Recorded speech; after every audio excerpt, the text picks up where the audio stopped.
Olá, pessoal. Oi, boa tarde. Boa tarde para quem está chegando. Estamos na nossa mais uma edição semanal aqui do nosso Conversando sobre Segurança do Paciente. Daqui um pouco a gente já vai receber a Kelly Rodrigues aqui conosco. O Salvador já chegou. Mendonça também está aqui conosco. Oi, Salvador.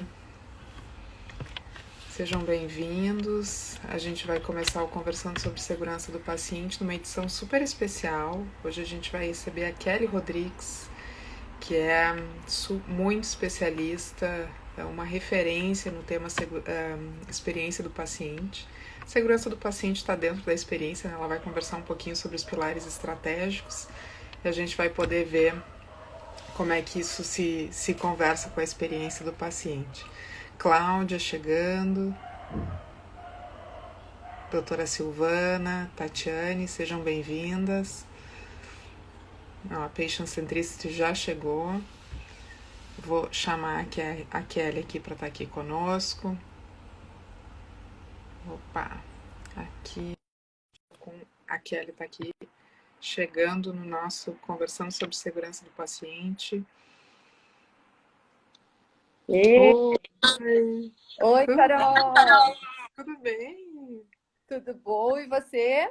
Tudo bem também. Bem. Tá bom. Curtindo um calorzinho aqui em Porto Alegre. A gente está com um calor no meio do inverno. Com Então, 30 graus hoje, Kelly. Tá uma uau, delícia. que delícia! Bom, Uma... aqui fez um sol gostoso também, fez 20, acho que 26, 27, mas agora já tá frio. Aqui em São Paulo. Tô em São Paulo. Que bom, Salvador já tá ali dizendo oba, lá tá um calor danado lá em San Diego, né? Então estamos pelo menos conectados de alguma forma aqui pelo, né, dentro da nossa live, também curtindo um calorzinho, né? Que bom. Olha, a Alana Que também tá chegando aqui. delícia, que delícia. Ô, Bastante Carol, gente aqui. eu tô sentindo umas travadas aqui. Você tá me vendo bem? Te vejo bem, te escuto bem. É? Uhum. Então tá bom. Bom, Qualquer vamos ver. coisa, Pode. se der qualquer problema aí a gente vê. Nós estamos meio craque, que já aconteceu de tudo nas nossas lives, desde câmera não funcionar, cair no meio, Que tudo já No aconteceu. Instagram tem uns problemas assim de Tem, conexão de vez em quando. Então eu fico já com medo. tem. Mas- Não, mas mas- qualquer coisa a gente.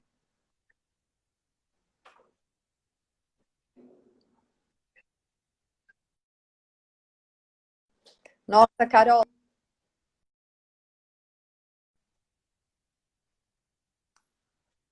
Carol, eu vou sair e entrar de novo, porque tá travando. Eu, eu, cê-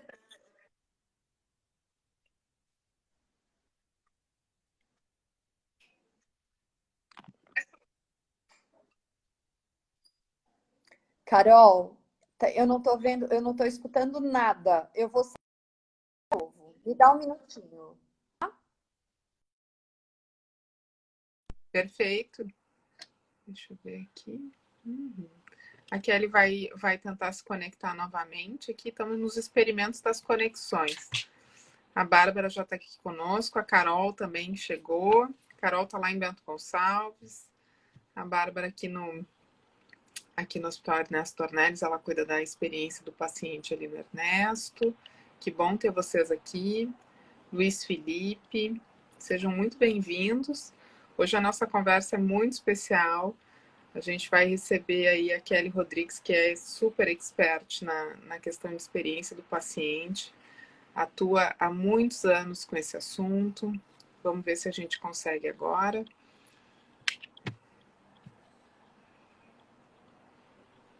Vamos ver, vamos ver. Oi? Vamos ver se agora vai. Sim. Kelly, que bom te ter aqui conosco, Kelly. Para a gente é super. Nossa, a gente não consegue agradecer mais do que, né?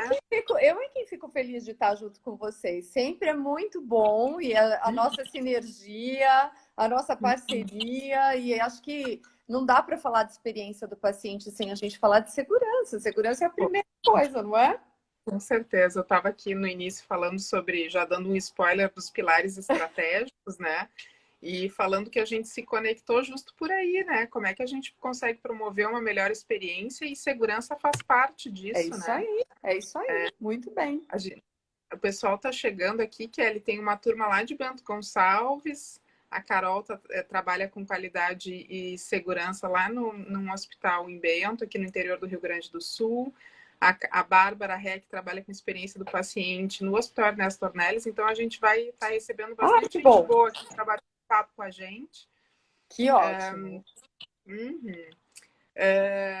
A gente, pessoal, conversa, bate-papo, porteira aberta, né? Só botar a pergunta ali. Eu tenho que aproveitar esse momento contigo, né, Kelly? Então, quem quiser fazer pergunta, por favor, só botar ali no comentário, que daí um eu momento vou... para a gente trocar bastante ideia, trocar experiência. Então, é muito legal ter bastante pergunta, né? Isso. Kelly, então, de novo, eu tô com um roteiro aqui que a gente meio que conversou, mas é uma referência, né? A gente vai conversando e vamos vendo. Eu conheci o trabalho da... Opa, a Bárbara está dizendo que a minha imagem está desfocada. Eu tô aqui, porque eu tô aqui já falando. Sim. Ai, meu Deus, é a minha conexão de novo. Vamos ver se melhorou, tá? Botei no Wi-Fi, eu estava no 4G. Vamos ver se agora melhora. Tá a mesma coisa para mim. Mas vamos ver. Agora melhorou. Melhorou? Tá. Então era a minha internet mesmo. Obrigada, gente. Obrigada, Kelly e Bárbara, pela ajuda aí. E eu estava contando que eu conheci o teu trabalho em 2017, né? E tu já atuava nessa área há bastante tempo. Eu pude fazer o curso de experiência do paciente, né? E aqui em Porto Alegre. E desde então eu venho acompanhando a Patient Centricity, vendo o teu trabalho, né? E agora recentemente tu esteve em Porto Alegre. Enfim, com todas as questões de pandemia, eu sei que tu segue online. Mas desde 2017 me encanta muito ver a forma, né, o teu olhar em relação à experiência do paciente e os trabalhos que tu tem conseguido desenvolver nessa área, né, Kelly? Eu queria começar a nossa conversa aqui te convidando para contar um pouquinho da tua história, né, que eu sei que tu já fez muitas incursões aí internacionais e tem acho que tem uma conexão a partir da tua própria história vivenciada na área da saúde, né? É verdade. Então, se puder contar um pouquinho para nós, claro, como é que tu chegou aqui. Claro, prazer. Bom, gente, eu atuo na área de saúde, sei lá, já é melhor, chega uma fase que é melhor a gente não contar quanto tempo, mas assim, 20 e tantos anos. Desde que eu me formei na faculdade, e aí, quando eu começo a falar, o povo acha que eu sou médica, mas a minha formação a minha graduação é em relações públicas, eu já nem lembro mais disso, porque parece que foi na outra vida. Mas MBA, especialização, enfim, em marketing. E desde que me formei na faculdade, eu sempre atuei na área de saúde. Enfim, atuei em operadora, atuei em prestadora de serviços, mas a maior parte minha como executiva foi numa empresa de assistência médica domiciliar. Eu já trabalhei 16 anos, eu fui superintendente de marketing e desenvolvimento de novos negócios. Então, ou seja, eu conhecia todo mundo da área de saúde, eu conhecia todos os trâmites possíveis, etc. E aí, na assistência domiciliar, a gente tinha no nosso... Até 2014, eu saí dessa empresa em 2014, e até 2014 a gente tinha naquela época uns 700 pacientes internados, e de internação mesmo, sabe? Assim, aquele caso, tipo uma semi-UTI em casa. E eu sempre via muito aquelas pessoas, aquelas famílias, porque eram casos muito graves, assim, e casos, principalmente os pediátricos, me chocavam muito, e era aquela coisa de estruturação toda da família e tal. É muito difícil ter alguém doente, né? Muda toda a perspectiva da vida, tal. Doente que eu digo de doenças muito sérias, doenças graves, etc. Então, eu tinha já um olhar de compaixão muito grande por aquelas histórias todas. E eu escutava muitas coisas, assim, e até que um dia aconteceu comigo. Então, a minha mãe teve câncer. Isso foi... Bom, enfim, minha mãe teve câncer. A gente descobriu da forma... Ela tinha 58 anos, era super jovem, era um câncer super agressivo, na pleura. era um mesotelioma, um câncer agressivo, raro. Bom, resumo da ópera. Ela descobriu que ela estava com câncer, ela estava sozinha no quarto, porque essa hora a gente não estava lá. Todo mundo tem uma hora na vida que a ignorância é uma bênção. Então, como eu não era médica, eu não sabia o que poderia ser uma água no pulmão, sabe? Até que a gente descobriu que... Então, assim, era uma coisa que... ela tá com uma pneumonia, daqui a pouco ela já vai sair. Então, ela estava sozinha no quarto quando ela teve a notícia. Depois, no meio desse caminho, ela teve uma sepse. E aí, pediram para uma médica muito jovem lá falar com a família, que era eu, meu pai e meu irmão. E aí falaram assim, olha... E ela falou assim, olha, em idoso, quando isso acontece, normalmente o idoso morre. Eu que já fiquei indignada. Como que assim minha mãe era idosa? Ela tinha 58 anos. Bom, gente, resumo da ópera. Quando a gente descobriu toda a história, fui conversar com o médico disse assim para mim que, de acordo com os estudos clínicos, aquele tipo de paciente morria em 8 meses. Eu sei que assim, foi tudo muito difícil, sabe? E aí minha mãe faleceu em 1 ano e eu fiquei muito inquieta com aquilo, eu sabia que eu precisava fazer diferente. Eu falei assim, se eu que conheço todo mundo, porque atuo na área há muito tempo, sei os caminhos, minha mãe que tem um plano de saúde muito bom, que era uma seguradora, teve esse tipo de atendimento e quem não tem nada. Então foi uma coisa que me conectou. E aí, em 2014, eu fui convidada para ir trabalhar numa empresa, eu estava na empresa de assistência domiciliar, ainda fui convidada para trabalhar numa consultoria de experiência do cliente e era para desenvolver esse assunto na área de saúde. Vou tentar diminuir a história, tá? Senão a gente vai ficar 1 hora só aqui falando disso. E aí, o que aconteceu? O que aconteceu? Eu peguei e fui estudar nos Estados Unidos, que era a Cleveland Clinic. Que a Cleveland Clinic é um hospital. Quem tiver oportunidade depois de saber um pouco melhor do case da Cleveland Clinic, mas a Cleveland Clinic é um hospital que sempre foi referência no mundo em cardiologia, mas ela começou o trabalho dela de experiência do paciente em 2008, porque ela era uma empresa reconhecida como tecnicamente uau, mas empaticamente zero, né? E hoje ela é um dos hospitais referências no mundo em experiência do paciente. Bom, gente, fui estudar lá, isso em 2014, cheguei lá, achei que eu ia ser a única pessoa do Brasil, tinha uma galera do Einstein que já estava estudando lá a possibilidade deles implementarem o escritório do paciente lá. E aí eu voltei para o Brasil em 2015, que aí era, então, até então, foi uma super crise, porque agora eu já nem sei mais o que é aquela crise de 2015, né? Com a pandemia, tudo ficou pequeno. E aí, em 2015, eu comecei a falar no Brasil de experiência do paciente, só que eu escutava assim, como você é romântica. No fim do dia, onde é que a gente ganha dinheiro? Eu até, o pessoal dos presidentes dos hospitais até me recebiam, mas era muito mais para falar, muito legal, tal, mas é que nem quando a gente começou a falar em segurança, tá? Se a gente diz que ainda hoje, que isso é o básico, segurança é o básico. Se a gente diz que ainda hoje tem um monte de coisa para trabalhar de segurança, vocês imaginem então, quando a gente fala de experiência. E aí foi aí, gente, que eu comecei toda a história de falar de experiência do paciente. Então, foi 2015. Fiquei nessa consultoria 1 ano até que eu resolvi fundar a Patient Centricity no final de 2015. E aí a gente vem fazendo um caminho que assim, posso falar para vocês que eu fiquei uns 2 anos pregando no deserto, tentando evangelizar as empresas, as pessoas, para falar o que era experiência. Mas as pessoas foram de verdade começar a entender o que é experiência depois desse curso que você fez, Carol, que foi o workshop de experiência do paciente. E que eu só fiz esse curso porque eu fui convidada para dar aula na GV de Marketing e Saúde. E nessa época, a doutora Ana Malik, que muita gente deve conhecer, que ela é muito querida, ela falou para mim, Kelly, por que você não faz um curso de experiência do paciente? E eu, na verdade, não queria fazer curso, dar curso. O que eu queria era vender a consultoria.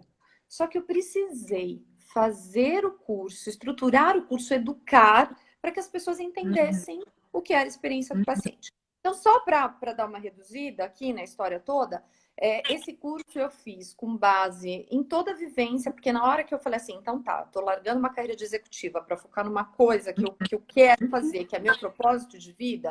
Então, só para Cleveland Clinic eu fui 7 vezes, Fiz curso no IHI, na Press Ganey, no Barrow Institute, em todas as instituições que de alguma forma traziam o tema de experiência do paciente, porque não existia um curso assim estruturado ou uma pós-graduação. Hoje já existe até pós-graduação até no Brasil em experiência do paciente. Então foi essa trajetória. Hoje nesse curso, que até então era só presencial, já passaram 2.500 pessoas. Então, eu acho que a gente fez um movimento e agora estamos aí no online, porque a gente não pode parar, né? Para a gente trazer cada vez mais esse conhecimento e que as pessoas entendam cada vez mais para que serve de verdade experiência e o que é experiência.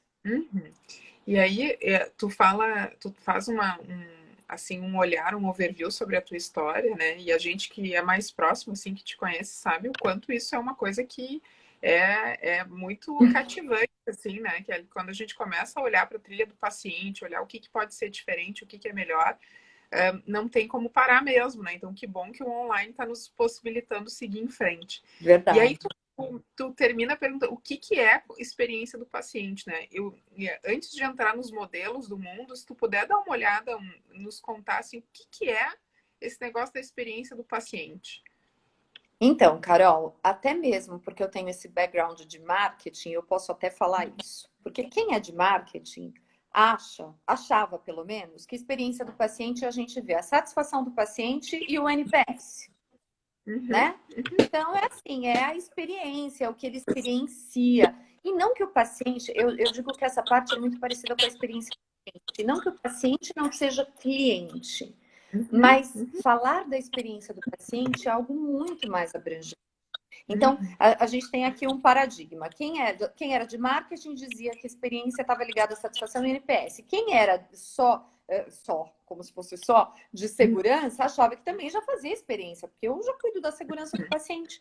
Então, a experiência do paciente, a gente acabou desenvolvendo uma metodologia onde a gente olha a experiência do paciente por 3 pilares estratégicos. Então, é a história dos pilares estratégicos. Então, primeiro, a segurança e qualidade. Eu sempre digo isso, não adianta estender o tapete vermelho e matar o paciente de uma infecção hospitalar, né? De um evento adverso. Então, a primeira coisa é o cuidado seguro. A segunda coisa, o segundo pilar estratégico é o cuidado centrado no paciente.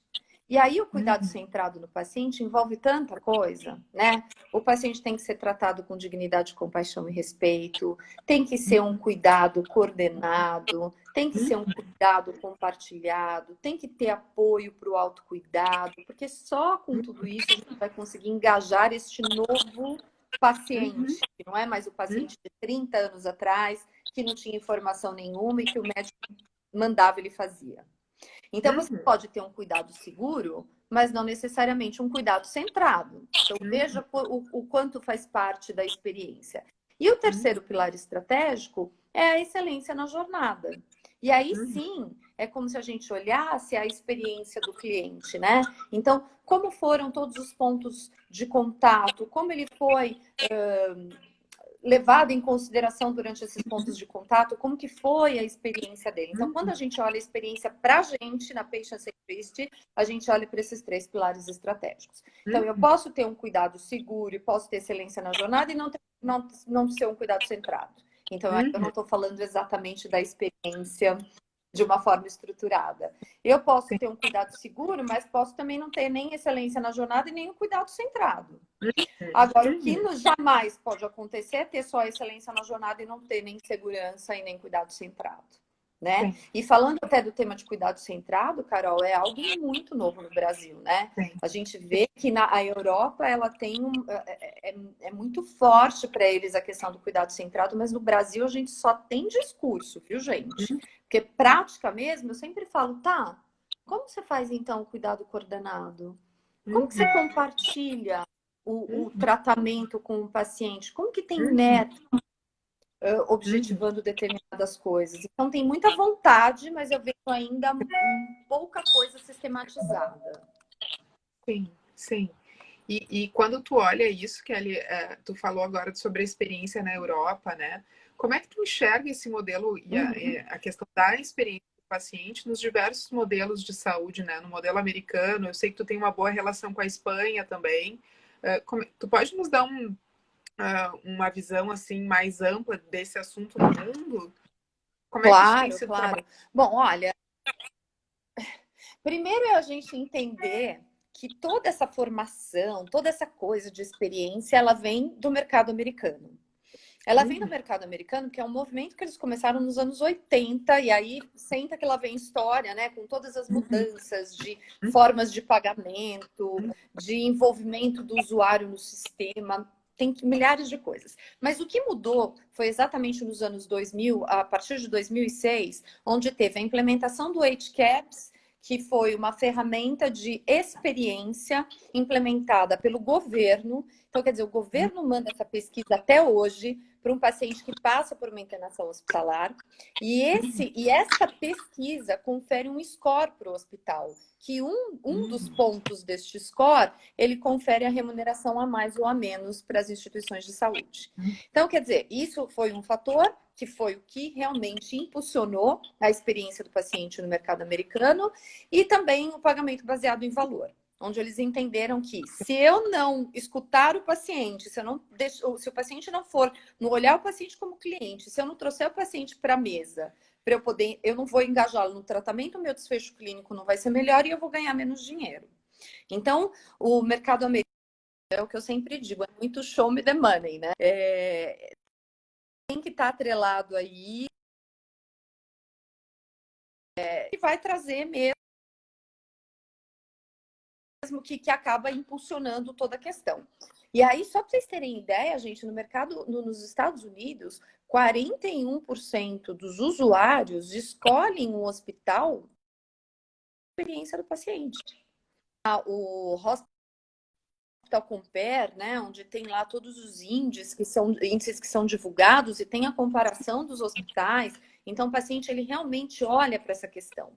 E aí, nas pesquisas do HCAPS, tem algumas perguntas focadas no cuidado centrado, se ele foi tratado com dignidade, compaixão e respeito, se ele foi considerado no tratamento, se ele entendeu o que o médico falou com ele, se ele sabia das próprias responsabilidades dele, ou seja, se ele foi tratado treinado para o autocuidado. Então, é bem interessante. Tem muita pergunta que se encaixa para a nossa realidade, eu digo que é para nos inspirar, não é para a gente pegar um modelo e copiar e trazer aqui, como tem muitos hospitais que já estão usando o HCAPS na íntegra e que aí eu também acho que não se adequa. Só que eu acho que o mercado americano, Salvador, que está aí nos escutando, pode dizer para a gente melhor com o que ele vivencia lá. Eu acho que o mercado americano, não tem dúvida que a gente tem milhares de aprendizados com eles. Eles são muito bons. O americano é aquela coisa, eles repetem, que eles criam padrões. Então, eles trazem muita coisa para a gente que é incrível. Mas eu também acho que tem muita teoria descolada da prática. Então, quando a gente vai ali para a prática, eu acabo ficando um pouco frustrada quando eu vejo um pouco das missões internacionais que a gente fez, tal. Tem muita coisa legal, mas eu vejo que a Europa, ela tem uma coisa de mais discurso e prática. E a Europa, falando da Europa, Carol, a gente tem, claro, que milhares de modelos, né? Porque a gente tem um país do lado do outro com coisas completamente diferentes. Mas a Europa, ela tem o seguinte, ela não é remunerada por experiência, que nem o mercado americano, tá? Então não tem um HCAPS, não tem isso. Só que eles olham muito para a questão do cuidado, porque a maior parte dos países, ela é pública. E como o sistema de saúde é público, eu tenho que educar as pessoas, engajar as pessoas no tratamento para eu poder atender as pessoas de uma forma geral, né? Agora, a gente tem modelos muito diferentes. Por exemplo, tem a NHS da Inglaterra, que é incrível, que tem um monte de coisa, um monte de ferramenta, enfim. A gente tem... eu tenho uma relação muito próxima com Espanha, porque a gente tem uma parceria com o Instituto de Experiência de Pacientes da Espanha, mas eu acho que a Espanha, ela está no momento que a Espanha sempre foi muito conhecida pela questão de atenção primária, por ter muitos programas para doenças crônicas, muito bacana. Só que a Espanha também está numa situação de que o envelhecimento da população está sufocando o sistema público. Então, o sistema privado começa também a ter um papel de protagonismo e a experiência do paciente é vista tanto no sistema público quanto no privado, mesmo sem ainda ter remuneração. Então, eu acho que é o que mais se aproxima da gente. E falando de uma curiosidade, eu lembro acho que foi em 2018, eu fui convidada, o pessoal da Universidade de Coimbra, lá de Portugal, para fazer uma palestra lá, porque tem um polo de saúde lá em Coimbra, tanto privado quanto público, para falar da experiência do paciente. Aí fui eu lá com o meu discurso dos 3 pilares estratégicos e tal. E aí, gente, quando eu falei da atenção centrada no paciente, do cuidado centrado, parecia que eu estava falando assim, o básico. Eles ficaram pensando, qual é a novidade? Só que na hora que eu falei de experiência e que o cuidado centrado estava dentro da experiência, eles não olham para a experiência, mas olha que estranho, olha que engraçado, ou que peculiar. Mas eles olham para o cuidado centrado porque eles sabem que isso é básico para poder engajar o paciente no tratamento. Mas saber exatamente o que é o paciente ou tal, não é a conversa deles. E Portugal está do lado da Espanha. Então é isso, a gente tem modelos muito diferentes e o que eu acho bacana é não é a gente olhar para esses modelos e copiar esses modelos. A nossa realidade é outra, nosso tempo é outro, nossa cultura é outra, mas eu acho que a gente olhar para isso, se inspirar e ver o que isso se adequa para a gente, o que a gente pode fazer melhor e diferente. Sim. E aí, te ouvindo, parece que tem muitas lições aprendidas nessa jornada, né? Questões que já foram trabalhadas, enfim, que eu lembro que no curso tu diz assim, olha, bem ou mal, eles estão 20 anos na frente. Então, nós temos que olhar, mas a gente tem que ver o que é possível a gente fazer dentro do nosso cenário, né? É isso. E aí, pensando nisso, quando tu vê o modelo no Brasil, o que tu percebe, assim, da urgência de olhar para esse tema, sabe? De a gente poder trazer esse assunto cada vez mais para a pauta dos gestores em saúde. Olha, Carol, eu acho que de verdade esta maturidade ela está chegando. Inclusive, outro dia, eu não sei, você acho que viu, que você até para variar curtiu, lá no nosso site que eu postei o negócio da maturidade organizacional. Né? Sim. Qual é a maturidade organizacional em experiência do paciente quando você está na fase 1, na fase 2, na fase 3? Então, eu acho que a gente está, obviamente que não é todo mundo, obviamente que não é em todo lugar, a gente tem um Brasil muito diverso, com realidades muito diferentes, organizações muito diversas, mas cada vez mais o tema está vindo para a mesa exatamente pelas mudanças que a gente tem discutido tanto de modelo de remuneração. Não dá para a gente discutir remuneração baseada em valor sem a gente incluir o paciente. Então, só a gente ter o discurso de que a experiência do paciente é o certo, é o drive, não adianta. É o certo mesmo, entendeu? Mesmo para quem não acredita, para quem não tem isso no coração. É o que é certo para o paciente, para a família do paciente, para o colaborador, porque não tem como a gente falar, entregar uma boa experiência sem a gente cuidar de quem cuida, e é o que vai trazer resultado para a instituição.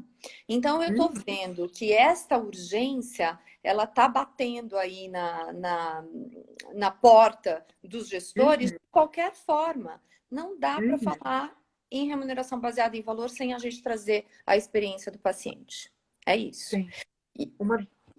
Pode falar. Pode. Não, uma das coisas que a gente fala aqui no Safety for Me, e eu vejo também que a gente está super alinhado, assim, é que quando a gente fala em atuação em saúde, a gente está falando sobre trabalho em equipe.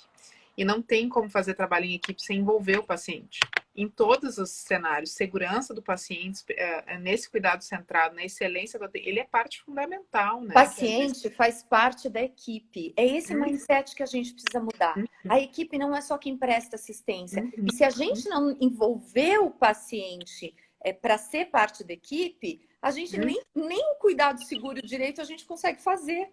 Porque o paciente ele pode fazer parte ajudando a gente, Carol. Tem não sei se você lembra daquele exemplo que eu dei, que a gente fez aquele grupo focal com pacientes que tinham passado por uma internação. Você lembra disso, da Sim, paciente com pique? sim, Então, vou sim, contar pro pessoal. Tem uma por paciente, favor. gente, que ela tinha passado por vários procedimentos oncológicos, cirurgia, um monte de coisa, e ela estava com pique, né? E aí entrou uma enfermeira no quarto e falou assim para ela: olha, todo mundo que entrar aqui para manusear o seu pique precisa lavar as mãos. E Uhum, aí, esse é o tipo de coisa que nem, aliás, pouco a gente fala. Não é toda instituição que fala. Sabe uhum, por quê? Porque é uhum, óbvio pra gente. Óbvio pra gente uhum, que eu digo pra quem é da assistência. É sim, óbvio. Vou falar o quê? Só que o que é óbvio pra gente não é óbvio pro paciente. O que uhum, aconteceu? Entrou um técnico de enfermagem, foi colocar a mão sem lavar. E aí ela pegou e falou assim: não, aqui não, você pode ir lá lavar as mãos. Foi a enfermeira-chefe que me disse, porque eles nunca, né? A uhum. enfermeira-chefe. Eles Foi a valorizam a enfermeira-chefe. autoridade. Uhum, É. E ainda disse que o técnico não gostou muito, mas ela falou: falei mesmo. Ou seja, ela poderia estar infectada, né?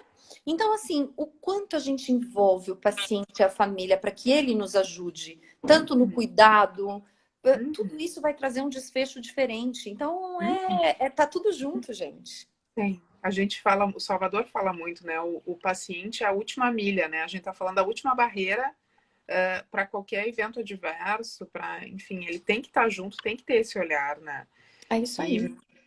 E Kelly, a Mari Laurindo também perguntou, eu não posso deixar de perguntar sobre a pandemia, né? Nós estamos no meio dessa, assim, dessa crise que eu acho que, né, nem tem muito, que está todo mundo participando de alguma forma desse momento. E como é que como é que fica a experiência do paciente nesse momento tão difícil, né, que a gente está vivendo, tão desafiador?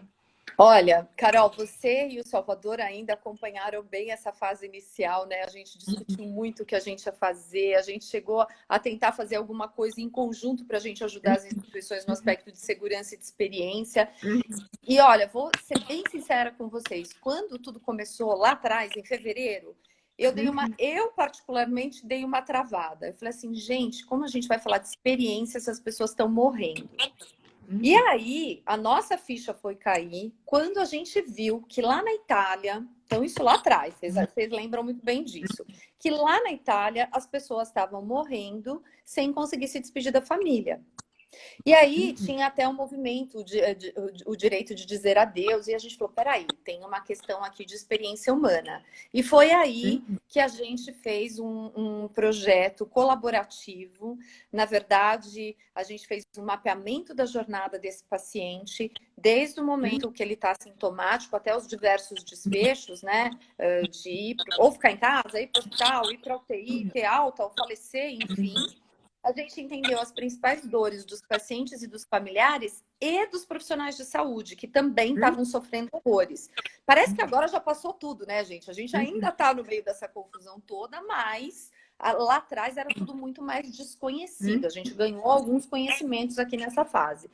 E aí, nesse mapeamento da jornada, o que a gente fez? A gente fez um benchmarking aí com 6 países. Eu até anotei, porque eu sempre esqueço.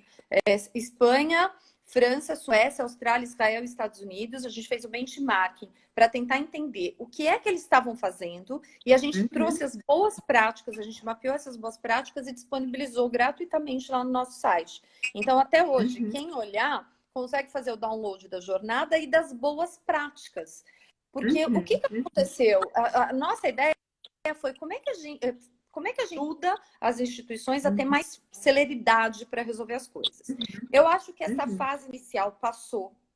Eu acho que a gente já aprendeu bastante. Eu acho que a gente evoluiu, ou a gente acelerou 10 anos em 2 meses, que os 2 primeiros meses acho que foram os meses mais difíceis. E agora a gente está numa fase de mais acomodação, de conseguir olhar exatamente que tem coisa para fazer ainda, mas eu acho que a gente teve alguns ganhos que foram muito interessantes, principalmente para a questão da segurança. Eu acho que a questão da segurança nunca ficou tão evidente para o paciente ou para o usuário. Porque o paciente, ele nunca entendeu quais eram os critérios técnicos, de uma forma geral, né? Claro que tem as suas diferenças. Mas, de uma forma geral, o que ele vê? A hotelaria, ele vê o cafezinho, tecnicamente, a questão da segurança, quais são os critérios. E acho que nunca ninguém pensou tanto em lavar a mão e ver algumas coisas. Então, acho que trouxe componentes muito importantes, tanto para os profissionais de saúde, quanto para os pacientes. Outros ganhos. Eu acho que, então, o paciente começou a olhar o que era exatamente essencial.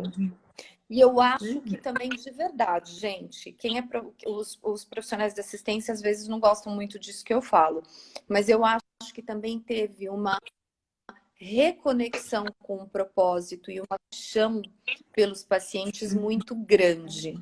Quando eu falo isso, o pessoal diz assim, não, mas a gente sempre teve. Eu não duvido, mas eu acho que o dia é tão difícil que de vez em quando o paciente é aquele que acaba nos perturbando, sabe?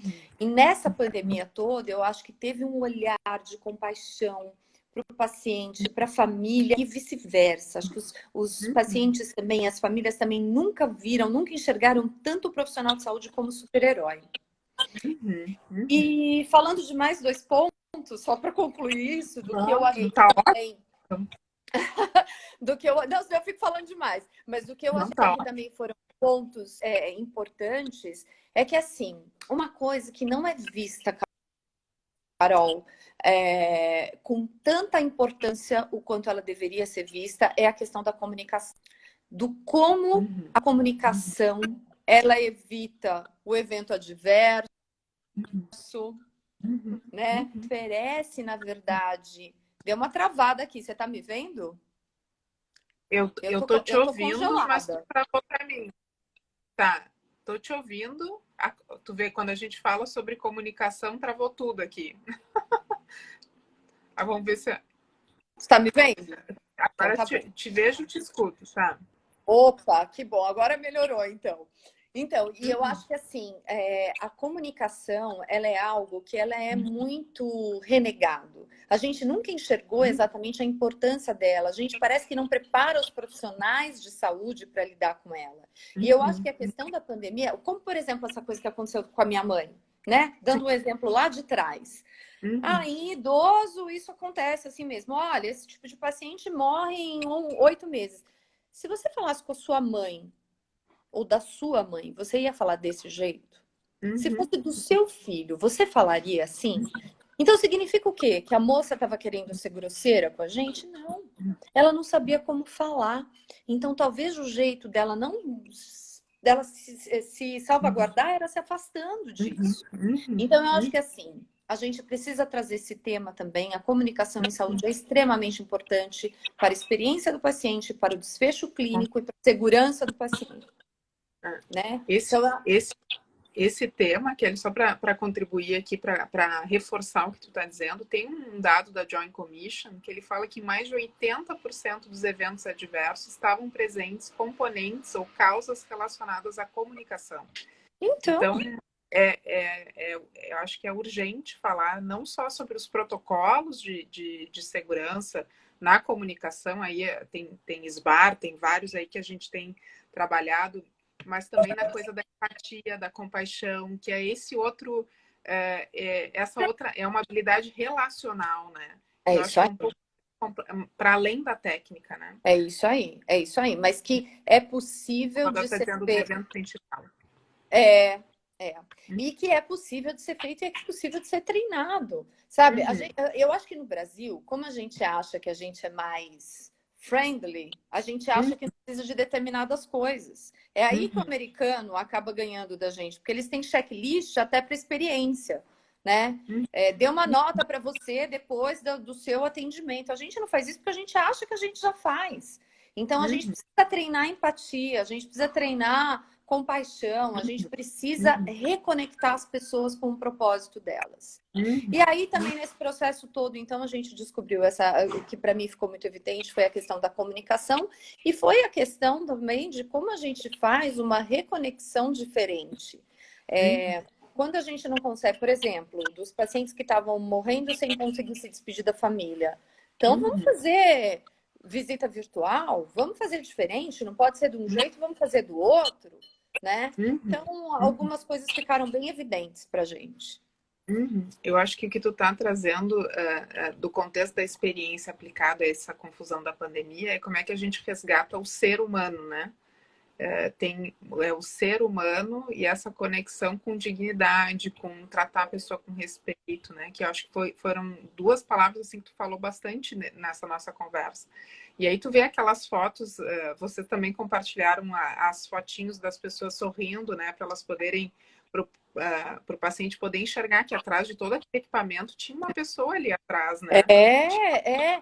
E aí, assim, né? Teve um monte. Acho que assim, as pessoas foram inovando, foram aprendendo. É isso que eu te disse. 2 meses atrás, a gente falava, nossa, isso é super novidade. Agora já não é mais.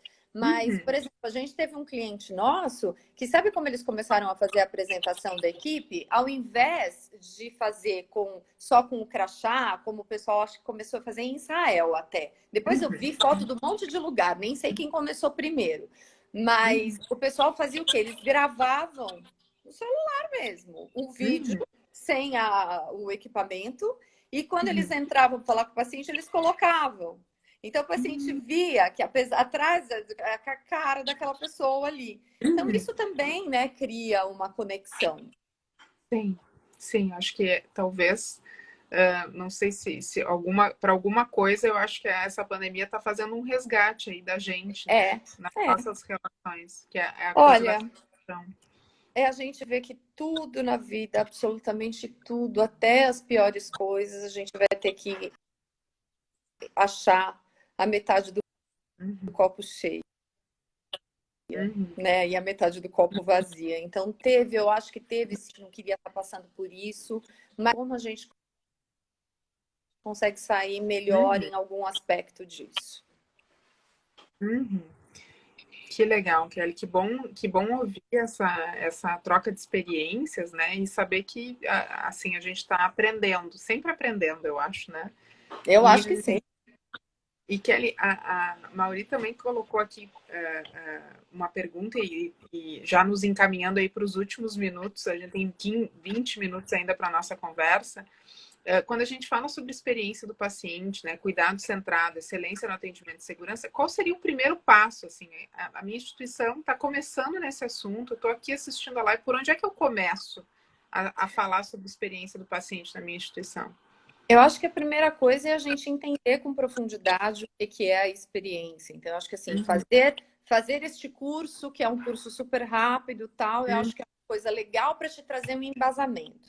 Uhum. A gente falou dos 3 pilares, mas assim, além de entender esses 3 pilares, até porque a gente precisa entender o que a gente faz com cada um deles, né? Uhum. Segurança e qualidade, que momento que eu estou aqui em segurança e qualidade? Que momento que eu estou em cuidado? Ah, então, se eu não faço cuidado centrado, eu não posso fazer experiência? Não é isso. Mas a gente tem Uhum. que entender em que momento que a gente está para a gente saber para onde é que a gente se move. O que você não pode fazer de jeito nenhum para tratar de Uhum. experiência é sem ter segurança e qualidade. Se você não Sim. começou nenhum processo de segurança e de qualidade, aí não dá para a gente começar, porque isso é a fase número 1, né? Uhum. Uhum. Agora, eu acho assim, é importante também entender o que é que dá suporte para esses 3 pilares estratégicos. Que a primeira coisa Uhum. é a cultura organizacional. Então, eu preciso ter uma cultura que realmente privilegie isso e que entenda a importância de colocar o paciente no centro ou em primeiro lugar, seja qual for a definição.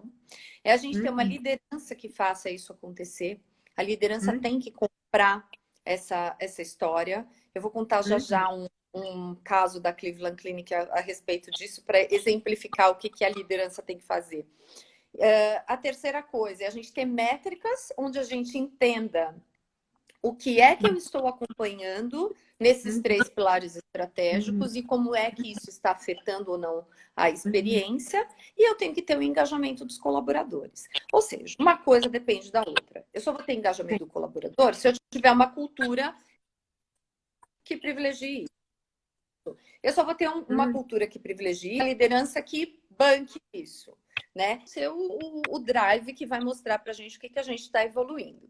Mas falando do exemplo da Cleveland Clinic, gente, eu conto o seguinte: eu sou muito fã do ex-presidente que saiu de lá em 2018. Fiquei quando ele estava saindo, porque ele já está mais velho, ele trabalha na Cleveland Clinic acho que uns 30 anos, é um médico cirurgião, e ele foi para o conselho de administração. Agora, tem 2 anos, um novo presidente, que o sobrenome dele é até Yugoslavo, até hoje eu não decorei o nome dele. Mas porque tudo que eu aprendi foi com a história do tal do Dr. Todd Cosgrove. E aí, eu fui em 2018, exatamente quando eu estava lá, foi anunciada a saída dele e eu fiquei chocada. E eu fui fazer um curso de liderança na Cleveland Clinic. Então, eram só 11 pessoas do mundo todo e a gente estava tendo lá um curso com toda a liderança. Foram 2 semanas com toda a liderança da Cleveland Clinic. Então, em todos os temas, não só a experiência do paciente, apesar do meu foco ser em experiência do paciente. Aí, a gente teve um dia que a gente ia tomar um café da manhã com ele, porque ele lá é tipo popstar. E a gente podia fazer uma pergunta sobre o que a gente quisesse. Óbvio que a minha pergunta foi sobre a experiência do paciente. E eu perguntei para ele qual tinha sido o grande desafio de fazer aquilo acontecer. E aí ele conta, né, que ninguém dorme um dia de um jeito e acorda no outro dia de outro. Então, que foi um processo. Ele, obviamente, que não conta que foi por causa do HCAHPS que eles começaram a fazer a experiência do paciente. Ele diz que a história foi porque ele foi uma vez para um congresso em Harvard e uma médica levantou e disse assim que o pai precisava fazer uma cirurgia cardíaca, que sabia que a Cleveland Clinic era um dos melhores lugares do mundo, mas que a Cleveland Clinic era pouco empática. E aí, quando ele voltou para a Cleveland Clinic, ele veio lá com a história do patients first, pacientes em primeiro lugar. Quando ele começou a falar de paciente em primeiro lugar, todo mundo ficava meio que, tá, paciente em primeiro lugar, Um dia ele estava em reunião e a maior parte da alta liderança da Cleveland Clinic ainda hoje é médica. Quer dizer, hoje já é mais misturado, mas era muito só médico praticamente naquela época. E aí, então, eles começaram em 2008. Aí ele falou que ele estava numa reunião, ele contou isso, estava numa reunião e a sala toda de vidro, aí ele encostou assim na sala, uma reunião com o board, aí ele viu um paciente se arrastando para chegar no estacionamento. Adivinha qual era o estacionamento mais próximo? Da diretoria, provavelmente. Dos médicos. Dos médicos. Da diretoria, porque era tudo médico e dos médicos. Aí ele pegou e falou assim, pessoal, a gente está falando aqui que a gente quer colocar o paciente em primeiro lugar e o paciente é o que tem que se esforçar mais para chegar aqui. Tá errado, vai trocar. No outro dia ele mandou trocar. E aí os médicos começaram a falar patients first and doctors last. Ou seja, paciente em primeiro lugar e médico em último. Teve médico que ficou, teve médico que foi embora.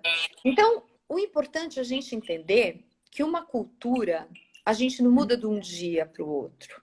A gente não vai conseguir engajar todo mundo, né? A gente pegar, assim, aqueles médicos que já atuam há muito tempo, que são de uma outra geração, que passaram por outras coisas, que o que ele dizia o paciente fazia, como é que a gente engaja esse médico? Fala, doutor, agora você tem que entender e tem que escutar o paciente, você tem que dividir a decisão clínica com ele. Então é assim, a gente não vai conseguir engajar todo mundo. Cada local tem uma cultura local diferente, então isso também é outra questão a ser considerada, né? Mas a gente precisa começar. Então, acho que a gente tem que começar principalmente com essa geração nova aí, essa galera dos 40 e tantos aqui, super nova, e trazer, e cada vez mais mostrar que isso não é discurso, que isso é o certo e o que vai trazer resultado para todo mundo. Sim, a gente está vivendo uma grande mudança dentro da área da saúde, né? Que é da hierarquia e das disciplinas completamente separadas, né? A enfermeira, o médico, são coisas completamente separadas para uma mudança, para trabalho em equipe, colaboração, para a gente ver comunicação conectada e o cuidado centrado no paciente. Isso é uma mudança, virar o barco inteiro, né? Então, pois é. Então achar que amanhã tá todo mundo preparado e tal, não tá, né? Ninguém tá. Então, assim, vai levar um tempo, mas a gente precisa começar a se mover. Porque é isso que vai trazer resultado para todo mundo, inclusive sustentabilidade do setor. Tanto o privado quanto o público. né? Um Porque é público. só a gente trazendo, e a gente tem tanta coisa para fazer, gente. Tem a questão da literácia, da educação em saúde, como é que a gente engaja um paciente no tratamento, que o paciente chega lá falando, doutor, tô com dor no figo, né? Então, assim, tem tanta coisa para a gente fazer e a gente precisa sair fora da caixa. A gente precisa pensar diferente. Porque as primeiras coisas que a gente pensa é não tenho dinheiro e não tenho gente, né? Como é que eu vou atender um paciente numa consulta de 15 minutos e educar o paciente? A gente vai ter que pensar fora da caixa. A gente tem que educar ele antes, a gente tem que trazer conteúdo antes, a gente para que na hora que ele estiver com o médico, que é o recurso mais caro, lá nos 15 minutos ele seja mais assertivo. Então a gente precisa fazer um monte de coisa diferente, mas a gente precisa sair fora da caixa. Sim. E quanto antes começar, né? A gente tem que começar a dar primeiros passos para a gente poder ir colhendo resultados. E eu acho que tem uma coisa dentro das organizações que é falar a língua e conversando com essa alta direção que talvez ainda está ainda muito conectada com a grana, né? E com a show me the money. E ir trazendo alguns pilares e começar a mostrar, né? Traduzir isso em indicador financeiro para começar Sem a dúvida. Sem dúvida. aproximar. Carol, enquanto a gente não conseguir mostrar esse resultado financeiro, fica muito descolado, entendeu? Fica parecendo só que é só o bonitinho, é só o certinho, tal. Mas não, é o que vai trazer resultado. Só que para a gente mostrar isso, a gente precisa fazer trabalhos em conjunto, com toda a equipe, um trabalho parrudo, entendeu? E precisa ter essa força de vontade de todos os stakeholders envolvidos. Mas, sem dúvida nenhuma, é o que traz resultado para todo mundo, gente. Sim, sim. E Kelly, me conta do teu livro. Eu vi que tu está participando aí de um livro vocacionado para a experiência. Ô, Carol, quando você falou disso, eu achei que você já era uma vidente. Eu falei, mas eu não falei isso com a Carol? Porque é o seguinte. Eu te acompanho, eu sei, né? Não, mas são duas coisas. Tem a história do livro. É uma vontade. Eu nem vou ter muito tempo de falar disso, deixa eu falar rápido. Já era uma vontade minha. Já era uma vontade minha há muito tempo atrás, porque a gente não tem literatura no Brasil específica sobre o tema. A gente tem pouquíssimos livros traduzidos sobre experiência. Então, quer dizer, se a pessoa não fala inglês, né? Não tem acesso. E aí, então foi uma história, até uma história triste, gente. Foi uma história que eu comecei a escrever esse livro lá atrás, e em 2018, e travou. Tá me escutando, Carol? Tô te ouvindo. Tô te ouvindo. Tá... Tô te ouvindo. Tu me escuta? Agora voltou. Voltou. Uma história até triste. Em 2018, entraram na minha casa. Eu moro. Eu lembro que eu contei isso? Eu me lembro disso. Eu moro num apartamento, gente. Eu moro num prédio no 8º andar. Entraram na minha casa pela varanda, escalando o prédio e levaram o quê? O meu computador. E eu estava sem o backup. Levaram toda a história do livro. Se vocês soubessem como eu fiquei mal. Bom, e aí eu desencanei do livro, porque eu falei, que hora que eu vou começar a escrever tudo isso de novo e tal. E agora, por causa da Nancy Yamauchi, que tanto fala, você precisa escrever o livro. Bom, resumo da ópera, eu estou escrevendo o livro com ela. Em breve, se Deus quiser, esse livro vai sair de novo. Mas aí eu fui convidada, e é outro capítulo, é desse que você está falando. Eu fui convidada, tem o Amigos do CX. CX é Customer Experience e PX é Patient Experience. E o pessoal do Amigos do CX Mari, é para chorar mesmo, é para botar a carinha assim, a mão na frente, porque olha, vocês não têm ideia da minha tristeza. E aí o pessoal do Amigos do CX me convidou um ano passado para participar de um evento que chama World Summit, e eu fui responsável pela mesa de saúde. E eles queriam trazer grandes marcas. Eu falei assim, gente, eu acho que grandes marcas, sem dúvida nenhuma, tem um monte de coisa legal, mas eu quero ver fazer um negócio sem dinheiro. Vamos chamar aqui outro tipo de hospital? E aí eu convidei o pessoal do Hospital da Criança de Brasília, que tem um trabalho incrível.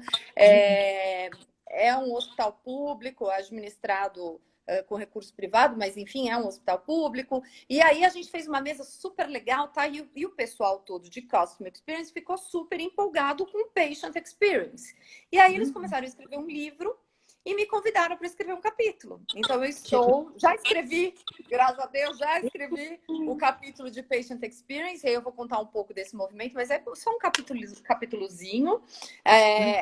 O livro vai ser lançado em outubro e ele vai trazer aí muita coisa legal, então vai ser um livro bem interessante. Mas olha, eu espero que também até no máximo, no começo do ano que vem, a gente já possa falar do nosso livro também. Que legal, a gente fica super na torcida aí, te acompanhando e querendo saber mais aí desse novo livro aí que tu vai publicar. Obrigada, Carol. 5 minutos, Kelly, eu queria te abrir esse espaço para tu fazer alguma mensagem final relacionada à experiência do paciente. O que é importante, assim, as pessoas lembrarem quando a gente falar sobre a experiência do paciente? Eu acho que só tem uma coisa que o resto vem tudo atrás. Porque, assim, a gente trabalhar com a gestão é um monte de coisa que vem junto com tudo isso. Mas só tem uma coisa que motiva a gente, que faz com que seja diferente. Preparem a dia que vocês precisarem usar. Preparem a assistência para o dia que algum ente querido seu tem a gestão, tem um monte de coisa para fazer. A gente tem uma transformação que ela não é fácil, ela não é rápida, mas a primeira coisa que a gente precisa ter é conexão com o nosso propósito. Se você fosse atender a sua mãe, você faria assim. Se você fosse atender o seu filho, você faria assim. Então, se você disser que sim, tá tudo certo. Estamos no caminho certo. Um excelente lembrete para estar com todo mundo que trabalha na saúde. Muito, muito, muito obrigada por abrir esse espaço para conversar com a gente. A gente tem uma admiração pelo trabalho que tu faz e junto com a Larissa e a Nancy. E eu sei que tu tá cheio de fã aqui dentro também, dentro da nossa live. O pessoal tá sempre na torcida. E a gente fica muito feliz de ter vocês como parceiro do Safety for Me. Muito obrigada, Kelly. Eu também me sinto muito honrada de ter vocês como parceiros, vocês são incríveis, também fazem um trabalho maravilhoso, porque no fim do dia a gente está, a Safety for Me salvando vidas e a Patient Centricity ajudando a fazer que essa experiência seja melhor. Então, eu acho que assim, estamos juntos, a gente tem propósito e realmente é um propósito que vai além do discurso, né? Então, eu que agradeço, Carol, de estar aí com vocês. Que legal. Obrigada, Kelly. Viu? Um super beijo. Um beijo em vocês e até mais. Um beijo, gente. Obrigada pela audiência. Obrigada, gente. Até mais. Uma ótima semana para todos. Até.